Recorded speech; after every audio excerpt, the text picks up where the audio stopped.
Hi friends, எல்லோரும் எப்படி இருக்கீங்க? எல்லோரும் நல்லா இருக்கீங்கன்னு நினைக்கிறேன். இன்றைக்கி நம்ம எந்த வீடியோ பார்க்க போகிறோன்னா, ஒரு ஃபங்க்ஷன் வீட்டுக்கு போகிற வீடியோ தான். சரியா? அந்த வீடியோவை பார்க்க போகலாமா? அதான் பஸ் நிற்கிது பாருங்கள். அதை பஸ்ஸில் ஏறி நம்ம எங்கே போக போகிறோன்னா, ஒரு என்கேஜ்மெண்ட் வீட்டுக்கு போக போகிறோம். ஓகேயா?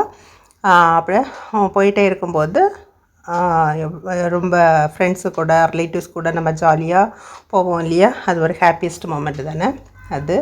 அப்புறமா என்னென்னா, அங்கே நமக்கு முக்கியமாக சாப்பாடு கிடைக்கும் இல்லையா? கன்னியாகுமரி டிஸ்ட்ரிக்டில் உள்ள சாப்பாடுங்கிறது கல்யாண வீட்டு சாப்பாடு, என்கேஜ்மெண்ட் வீட்டு சாப்பாடுனால் ரொம்ப ரொம்ப நல்ல டேஸ்ட்டாக இருக்கும். இது நான் போகிறது என்கேஜ்மெண்ட் வீடு.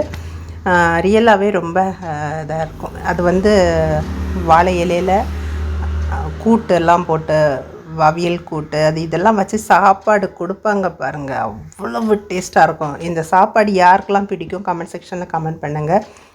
அதை மாதிரி இந்த சாப்பாடை யாரெல்லாம் மிஸ் பண்ணிகிட்டு இருக்கீங்க அதுவும் கமெண்ட் பண்ணுங்கள். ஓகேயா? நான் எல்லாம் ஒரு டைமில் மிஸ் பண்ணியிருக்கேன். ஹாஸ்டல்லலாம் ஸ்டே பண்ண அந்த டைம்லலாம் ரியலாக நம்ம இந்த சாப்பாடு கிடைக்காதான்னு ஏங்கின நாட்கள் கூட உண்டு. ஓகேயா? ஸோ இதெல்லாம் ஒரு ஹாப்பியஸ்ட் மூமெண்ட்டு. இங்கே பாருங்கள், எல்லா திங்ஸும் கொடுக்குறாங்க. அந்த வீடியோ தான் இது, கிளிப்பிங்ஸ். ஓகேயா?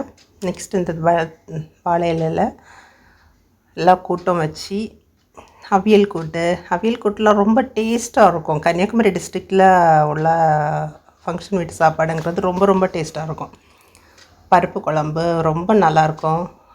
அப்புறமா சாம்பார் ரொம்ப ரொம்ப நல்லாயிருக்கும். எல்லாமே ரொம்ப நல்லாயிருக்கும். ஓகேயா? ஃபைனலாக அடை பாயாசம், அந்த அடை பாயாசம் ரொம்ப டேஸ்டியாக இருந்த அடை பாயாசத்தோடு சாப்பிட்டோம் பாருங்கள். அவ்வளவு டேஸ்ட்டாக இருந்துச்சு. யாரெல்லாம் உங்களுக்கு இந்த சாப்பாடு பிடிக்கும் கமெண்ட் பண்ணுங்கள். தேங்க்ஸ் ஃபார் வாட்சிங்.